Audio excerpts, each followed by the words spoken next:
Halo semuanya, kembali lagi di channel YouTube Rendras Doya, channel YouTube yang membahas seputar Google Ads, Google Tag Manager, Google Analytics, dan produk Google lainnya.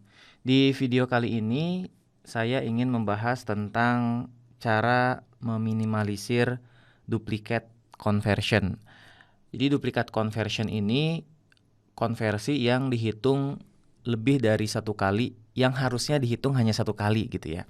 Nah, jadi skenarionya misalnya ada visitor ya yang masuk ke website toko online kita, misalnya datang dari Google ya, masuk ke sini, lalu dia membeli produk ya, misalnya dia beli produk ya apapun yang ada di sini, lalu selesai sampai ke halaman thank you page.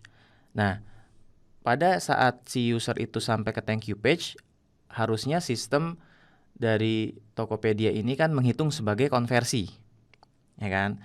Nah, tapi kalau kondisinya user tadi mereload beberapa kali halaman thank you page, ya, atau dia back dulu ke halaman sebelumnya dan balik lagi ke thank you page, nah itu bisa dihitung sebagai konversi yang berikutnya, gitu.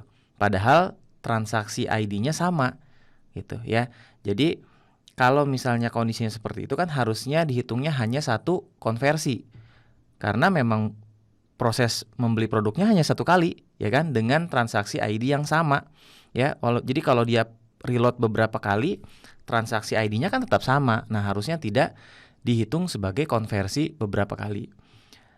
Nah, untuk mengatasi masalah seperti itu, ya, kita bisa gunakan transaction ID. Jadi transaction ID-nya kita kirim ke Google Ads, ya. Jadi nanti Google akan tahu walaupun orang tersebut kembali lagi gitu ya ke halaman thank you page, ketika transaction ID-nya sama, maka tidak akan dihitung sebagai konversi yang berbeda gitu. Jadi tetap akan dihitung satu konversi, ya. Nah, berbeda kondisinya jika orang tersebut balik lagi misalnya ke halaman home, lalu nyari produk lagi, lalu beli produk yang lainnya, ya, dan masuk lagi ke halaman thank you page. Nah, kalau seperti itu, transaksi yang kedua itu ya akan dihitung sebagai konversi, ya kan? Kenapa? Karena transaksi ID-nya berbeda, ya, value-nya beda, transaksi ID-nya udah jelas berbeda. Ya, jadi berbeda skenarionya dengan yang pertama. Kalau yang pertama hanya di reload saja, ya, hanya membuat conversion tag-nya itu firing lagi gitu. Tapi dia bukan benar-benar transaksi yang berbeda, ya. Nah, di Google Tag Manager ya, kita kalau menggunakan template dari sini ya, Google Ads Conversion Tracking, ini kita melihat transaction ID itu. Jadi nanti transaction ID-nya yang didapat dari websitenya, katakan Tokopedia ya, itu akan kita kirim ke sini gitu. Kita kirim ke Google Ads lewat kolom transaction ID ini. Nah, gimana caranya? Oke, kita coba praktekkan ya. Jadi saya akan gunakan website tokopedia.com. Jadi kalau misalnya kita mau menggunakan ini, tentu saja website kita harus memberikan ya atau menyediakan transaksi ID, transaction ID gitu. Tapi harusnya semua website e-commerce atau toko online ya yang transaksinya terjadi di website itu harusnya di hasil akhir dari purchase gitu ya, di halaman thank you page-nya harusnya mengirimkan data transaction ID ya, misalnya produk itemnya, lalu user ID ya, dan misalnya value ya, nah, dan informasi lainnya gitu. Jadi di halaman thank you page itu harusnya dikirim banyak informasi yang terkait dengan transaksi tersebut. Nah, sekarang kita coba mulai. Saya akan demonstrasikan ya. Oke, kita langsung aja preview. Kita masuk ke preview mode dan kita debug untuk website Tokopedia ya. Jadi di sini kalau kita lihat ini sudah connect dan di sini akan muncul banyak event-event yang tercatat ya. Nah, kita coba random aja beli satu produk. Misalnya produk ini kita langsung beli ya. Dan kita langsung bayar. Nanti di sini masuk ke halaman thank you page. Ya, ini halaman thank you page-nya. Jadi kalau kita lihat di sebelah sini ada transaction ya. Nah, lihat di sini. Nah, ini gitu kan. Nah, jadi transaction ini kalau kita perhatikan ya di bagian data layer itu berisi tentang informasi yang saya bilang tadi ya. Ini banyak banget sih. Jadi kayak ini ya, biasanya dinamakan e-commerce di sini ya. Jadi kita bisa lihat revenue-nya. Revenue ini harusnya sama dengan jumlah yang saya order di sini. Ya, ini 85.000 kan? Ini 85.000. Ya kan? Kemudian di sini ada ID. Nah, nanti kita akan pakai ID yang ini aja ya. Kita asumsikan ini ID yang tercatat di sini itu adalah transaction ID gitu ya. Karena kalau saya cek di sini ini ada beberapa ID yang unik kayak gini ya, payment ID apa segala macam, tapi sepertinya tebakan saya sih pakai yang ini harusnya transaction ID-nya gitu. Karena dia satu bagian di sini e-commerce ya. Sini produk yang dibeli, ada revenue-nya, total transaksi ya. Lalu di sini ID-nya gitu. Nah, pertama kita harus menangkap ID ini gitu. Kita tangkap di Google Tag Manager. Jadi cara nangkap atau cara mencatat ID ini itu kita pakai variabel. Ya, di sini kita pilih data layer variable. Nah, di sini kita tangkap nih nilainya. Caranya kita pilih dari sini ya, e-commerce. Lalu kita masuk ke purchase. Lalu ID. Ini dulu ya, action field lalu ID. Nah,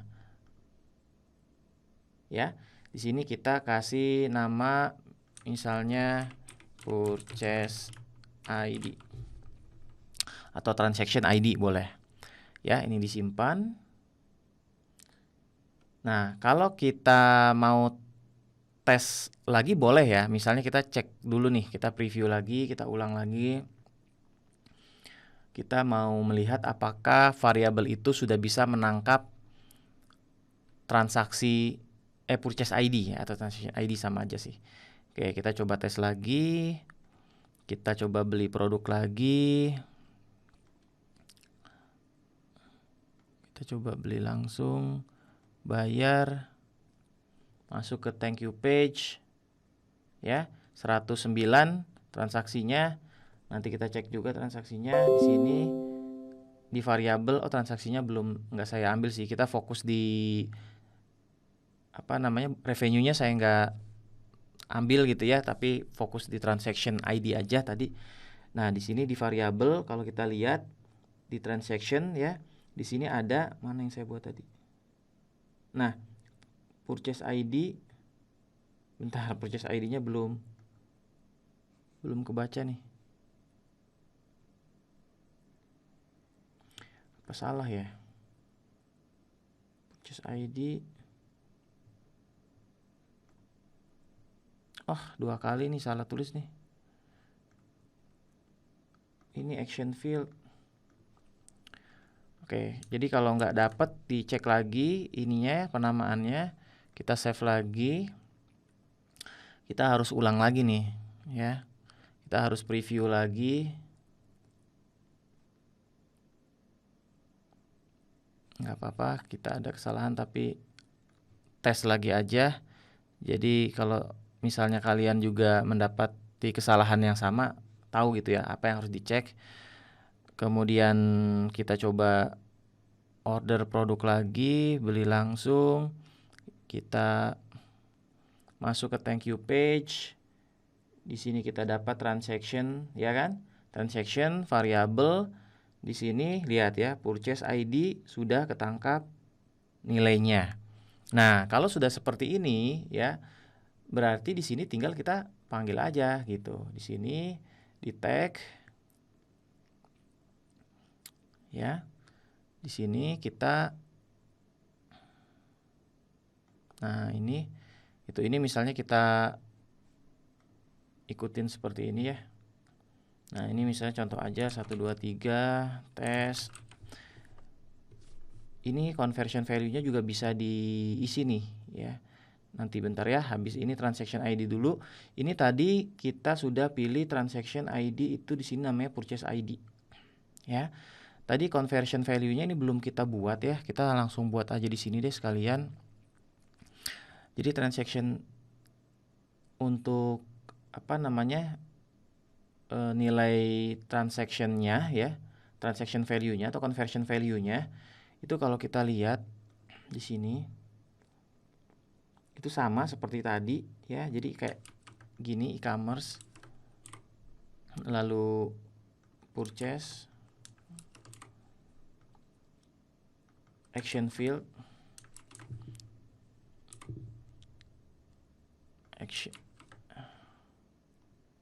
action field, dan revenue itu ya. Nah, ini akan menangkap revenue-nya itu. Jadi di sini kita bisa masukin revenue. Nah, di sini currency-nya IDR kan. Kalau currency ya dibuat statis gini aja ditulis karena memang nggak akan berubah-ubah kan untuk kondisinya gitu. Tapi kalau revenue kan setiap transaksi beda-beda nilainya. Purchase ID juga berbeda-beda nilainya gitu. Nah, nanti triggeringnya ini kalau kita lihat di sini kita buatkan triggeringnya untuk custom event, lalu di sini transaction ya. Sini. Ini transaction. Nah, gitu. Jadi kalau kita save ya. Oke, kita tes ya sekali lagi. Untuk yang terakhir di sini kita tes. Oke, sudah connect. Kita tes lagi di sini. Kita beli produk yang lainnya.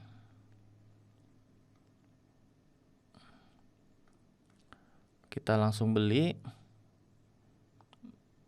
Kita bayar. Nah, di sini kita lihat ya. Transaction di sini fired ya kan? Google Ads conversion tracking yang tadi kita buat, kita tes di sini. Nah, kalau kita lihat ya, di sini berapa? 39.000. Nah, kalau kita lihat di sini ya, untuk datanya ya, di sini transaction ID-nya sudah bisa didapat ya kan? Lalu di sini conversion value-nya juga dapat 39.000 sama. Lalu currency code-nya IDR karena dia ini ya. Untuk ini tadi kita masukin contoh aja. Nah, jadi seperti itu. Nah, dengan kita melengkapi data atau parameter yang diminta ya untuk conversion tracking Google Ads ini, maka Google bisa memahami secara detail kondisi dari transaksi atau konversi yang terjadi di website kita gitu. Jadi ketika ada yang tadi mereload beberapa kali dan harusnya tidak dihitung, ya dengan adanya ini ya jadi nggak dihitung gitu.